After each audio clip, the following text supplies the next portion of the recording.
Welcome back. We are happy to have provincial Liberal leader DOMINIQUE ANGLADE on with us today. She has been in the news, as you know, for the past little while. First, because of an article that appeared in the Journal de Montréal, an open letter that she had submitted, saying that she realizes she is not connected with Quebecers and wants to reconnect with them now. She'll be traveling across the province to do just that. And we thought, given that, here's a chance to connect with Montrealers anyway, or wherever you happen to be in the province, if you're listening to CJD. And Ms. Anglade has very graciously decided to, yes, go ahead and take your calls. We rarely get a chance to do this, but we want to thank you, Ms. Anglade, for giving us the opportunity and taking the time today. Thanks so much. I'm really happy to be with you. Excellent. So, if you would like to ask a question of Liberal leader DOMINIQUE ANGLADE, now's your chance. 790-0800, or you can text us at 514-800, and we'll try to get you on as quick as we can. If you can, we'll start off with a couple of our own questions. Now, I know, Natasha, you were talking about this actually at the end of last week, this whole thing with the letter in the Journal de Montréal, and you were sort of upset, using that word, right? Yeah. As to why it had not appeared in English. So, yeah, Madame Anglade, I have to say, first and foremost, I applaud the initiative. I like that you are cognizant that there is an issue, that there has been a failure to connect, and I love even more that you're being proactive in trying to connect. Where you lose me is that you decide to publish an open letter only in the Journal de Montréal. Why would that not have been published in the Montreal Gazette at the same time? Because it kind of gives the perception that you're only trying to reconnect with some Quebecers. This is a very valued point, Natasha, and hello, Aaron, and to all the people who are listening to us. This is something that we wanted to do, an open letter. We could have done it in both French and English. And you know what? We were talking about this today because there's another letter that we want to publish that's going to be, and we were discussing this, it's going to be published in both languages. So the feedback that we get is also influencing the way we do things as well. So thank you for the comment, Natasha, but you will see more and more. I meet with people and they say, Dominique, we need to hear your voice. We need to hear where you stand on those issues, because when we talk to you, it's fine, but we need to hear it out. And that's what I'm going to be doing more and more in the next weeks coming up to the election. Okay, great. I'm glad going forward that will be taken into account. But how did it happen this time? Was it just an oversight? Did you not think that you should also be addressing Anglophone Quebecers, or allophones for that matter? Honestly, we said that we were going to send it to a particular, you do an open letter and you send it to one particular media at that time, and we chose, I guess it was chosen that we would go this way. But there's no other reason. I cannot go back and say, there is a specific reason why we didn't do it in English. So you're saying it was just an oversight more than anything else? Right, it's an oversight. And we published, Natasha, we published different letters in different, sometimes we do it with... sometimes we do it with the Gazette. Sometimes we do it with Canadian Press. Sometimes we do it with Journal de Montréal. Sometimes it's La Presse. I mean, it varies. It really varies. Okay. So it's not specifically related English and French. You should see at specific media. But I hear your comment loud and clear. Okay, let me ask this before we go to callers. You said in an interview this week you feel there's a double standard for women in politics, and specifically you called out the Premier, François Legault, for accusing you of mudslinging by saying he was condescending and sexist. Are you saying that he would have treated a man differently if that man was the head of an opposition party? I think so. The short answer is yes, but it's not specifically related to people in politics, to women in politics. It's the case for, I talk to reporters all the time, female reporters and people in business.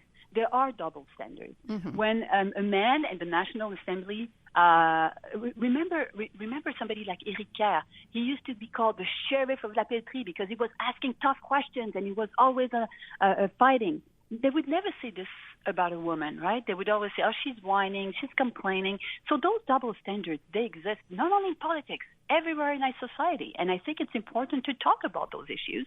And if we want to see them addressed, I have 2 daughters. I have 3 children, but 2 daughters, and I think of their own future. I think these are the topics that we can actually discuss openly with people. So can I just follow up, and then we'll go to the phones. As you mentioned this, and the fact that the short answer, as you said, was yes. There are people who always say politics is a contact sport, right? And if you want to be, and in your case, the head of a party, you need to develop or you need to have a thick skin. Do you not believe that? Oh, but you know what? If somebody has a thick skin, it's me. I totally understand this. I totally get it. But it doesn't mean that it's acceptable to say certain things. It doesn't mean that because you ask questions, people are going to say, oh, you're a whiner. The premier said the other day to somebody else, oh, she's Mother Teresa. I mean, it doesn't allow you to qualify the way things are done a certain way because it's a female speaking. That's all I'm saying. Okay. Like it's the bias. It's not a matter of being.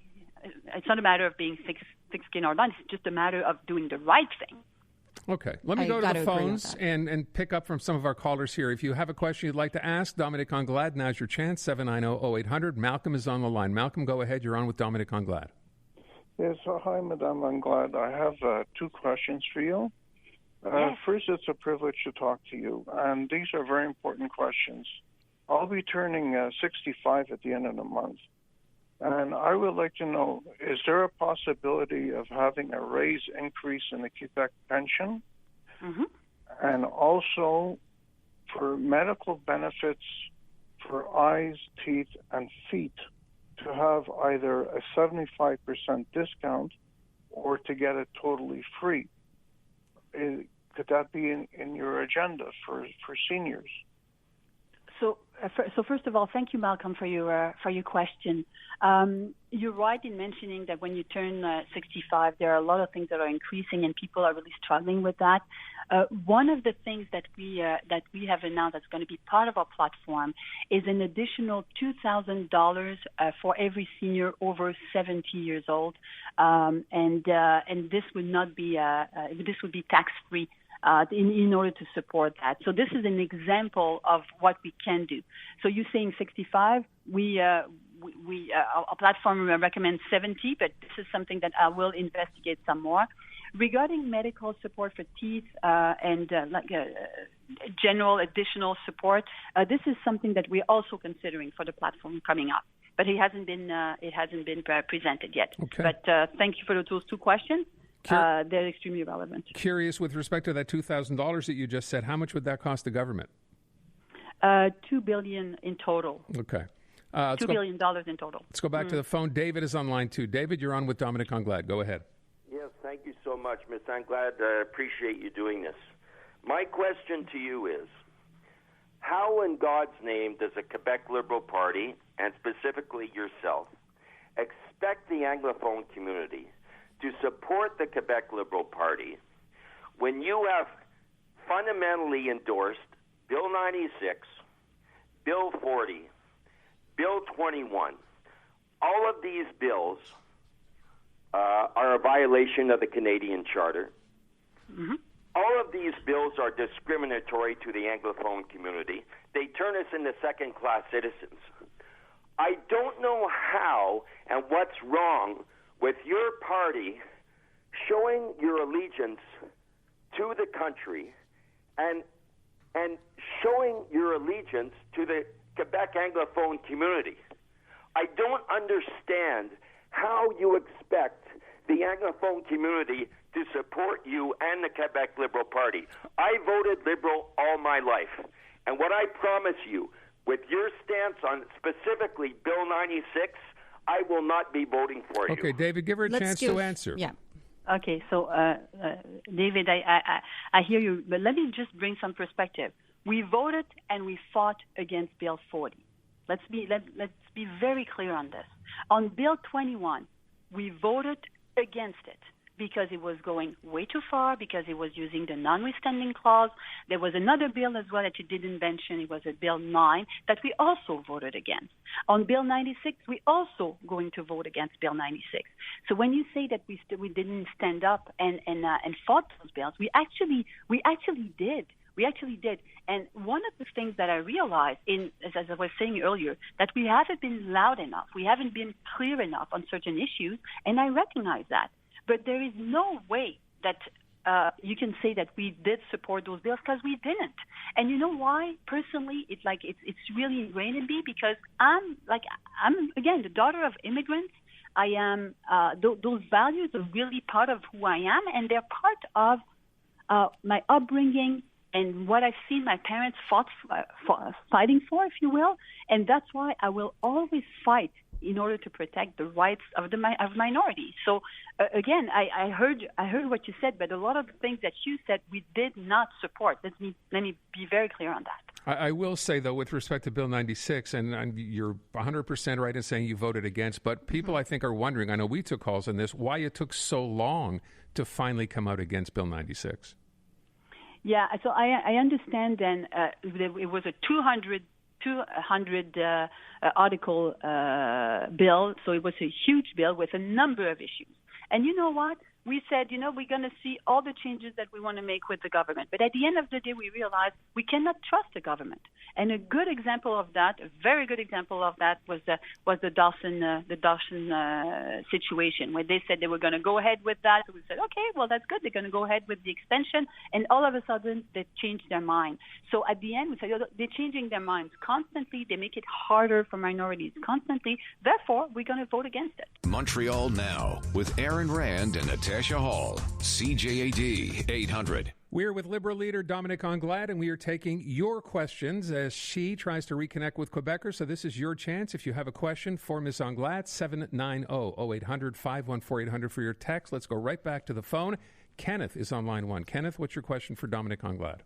I got two things here, actual solutions. The housing is unaffordable, but there's technologies that exist in the States, and they're doing it in England, called Mongolian yurts, the modern versions. The house can be built without strong, skilled workers within a few days or a few hours. The other one is concrete canvas, independent. Okay, Kenneth, I'm going to ask you to frame a question here because we have other callers. So what's your question? Why doesn't she look into these new technologies to make homes very quickly within a week or two? Ms. Anglade? So affordable housing. Okay. So I went to the Palais de Congrès to an education show to try to get software so I can pronounce the vocabulary. Okay. Kenneth, And they don't even include the vocabulary in their language. Let's ask Dominique Anglade to answer the question. Ms. Anglade? So housing technique. I was just at a hotel that was built within weeks because they were using new technology. So I think this is something that could be promising, and I promised Kenneth that we will be looking into that. All right, Robert is on line two. Robert, what is your question for Dominique Anglade? Yes, thank you for taking my phone call, Madam Anglade. This bill that went through, and it was by the Liberals that Anglophone students at the cégep level take 3 core courses in French or they don't get their diploma. What is that? They haven't been heard enough. And yet, before, one of the callers said, don't trust the government. How can we trust the government? This bill is going to be shoved through. Everybody knows it.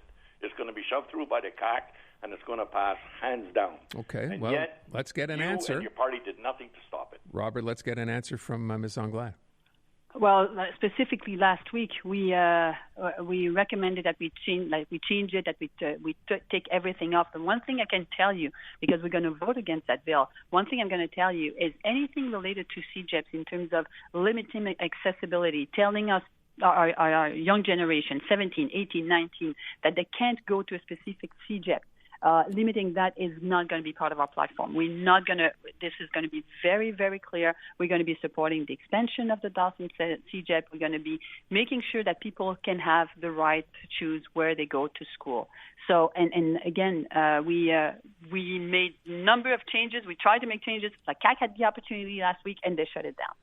All right, let me get to this question from a texter. This is pretty straightforward. As the apparently only English person in St. Jerome, what is Dominique Anglade's intention to protect my right to be served in my language in the court system? That's from Luke. Oh, well, Luke, I already talked about this. Thank you, Luke, for the question. Within Bill 96, and that's the part, the justice system, where we have to make sure that every person is going to be able to have access to justice in their own language. I already brought it up. Mr. Legault made fun of the quote I made. They said, well, she wants to have bilingual judges everywhere in Quebec, including in Saint-Jérôme. He made fun of that. This is not a funny thing. This is a fundamental right, and we will be fighting for fundamental rights. Okay. Natasha? Okay, let's go back to the phone lines. Let's go to Monica. Monica, what is your question for Dominique Anglade? Yes, hi. Thanks for taking my call. I'm worried about the implications on the health issue of this latest bill against Anglophones. Yeah. I'm bilingual, trilingual actually. I know members of my community that they do manage with French, but I think that health situations are a very private matter, and it's between the doctor and the patient.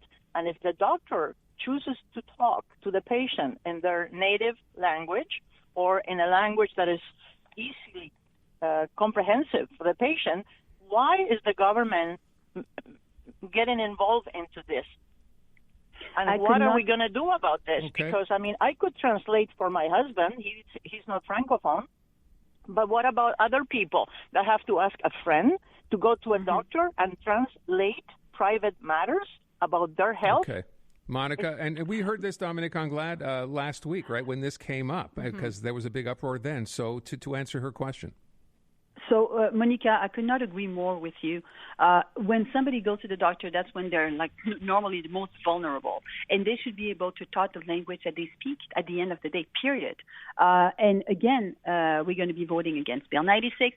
We tried to make a number of changes to prevent that, but ultimately, nothing should prevent somebody from speaking to their doctor in their language. I mean, that's pretty fundamental, especially again in a vulnerable situation. All right, we have time for one more call. This is Hal, who's on the line. Hal, you're on with Dominique Anglade. What's your question? Yes, good afternoon, and thank you for taking my call. Yes, my question to you, Dominique Anglade, is this. As leader of the official opposition in the National Assembly, why haven't you raised the issue of the Attorney General of Quebec starting to investigate and preparing to launch proceedings against the health ministry, and possibly involving even the Premier of Quebec for complacency into the investigation as to what went on in the Heron incident, and also the over 4,000 Quebec seniors that died from February to June of 2020 here in the province of Quebec due to negligence of the CAQ government. Hal, thank you for your question, Madame Anglade. Well, again, thank you for the question. Well, you know, I don't know how many questions I asked in question period regarding this. Regarding the responsibility of what happened, specifically in Heron, but also in the other CHSLD. We asked for a public inquiry. I must have asked for this at least 50 times, public inquiry, because we don't have all the answers. And when we ask the questions, the Premier is not clear. The versions, they're different from one day to the next. And that's why the only solution to really know what happened and to really find out what happened to the mothers and the fathers that died is to go with a public inquiry. And that's what a Liberal government would do. By the way, am I right in saying that this is when he accused you, Francois Legault, of mudslinging when you kept bringing up the issue with the Heron?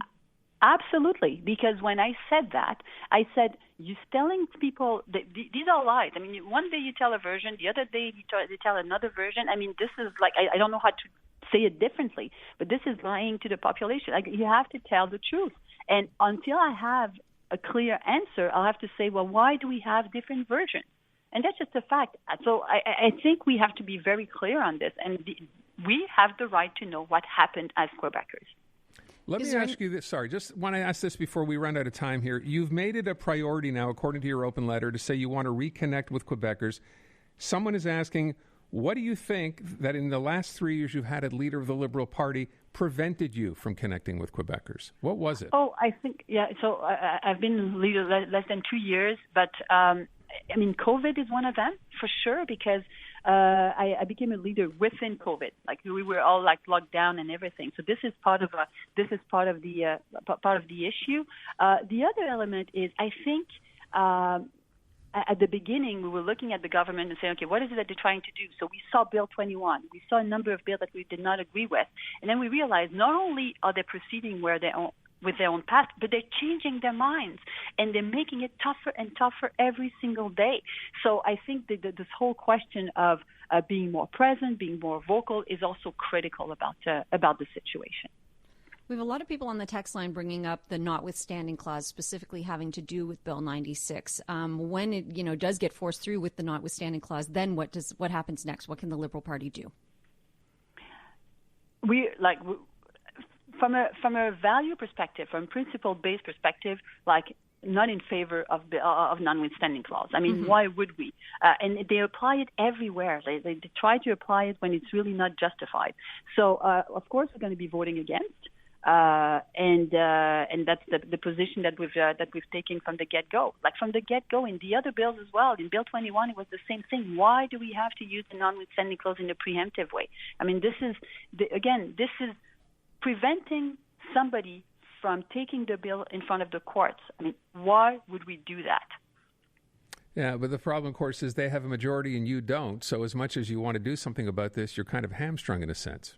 Well, we're not a majority government. Right. I mean, 2018, we were in power, and then it became the CAQ. And I think people are realizing more and more what is the CAQ doing. And at the beginning, I have to tell you very honestly, people didn't realize this. I was saying, CAQ is going to be pretty much the same thing. We're not going to see the difference. But as we go, people are realizing, okay, well, what's going on now? They're passing all those bills. And this is really problematic. Madame Anglade, before we let you go, I just want to say as well, a lot of our listeners have said they're lifelong Liberal voters, but this time they're going to vote Quebec Solidaire or they're going to vote for the Conservative Party. What do you say to them to try and change their minds and win them back? Well, Quebec Solidaire is a sovereignist party who wants to separate Quebec from the rest of the country, and the Conservatives. I mean, so think about. Let's go back to what we were saying earlier about women, the right of women. I will never have on my team somebody that is against abortion. That will not happen. And this is something that they've done. I believe in climate change. I think we should be fighting climate change. This is not something the Conservatives will do. So I think there are many other elements that people should be considering and listening to the things that we're going to be proposing as we move forward. Dominique Anglade, leader of the Provincial Liberal Party, thank you so much for your time this afternoon. Best of luck. We appreciate it. Thank you. Thank you to all of you.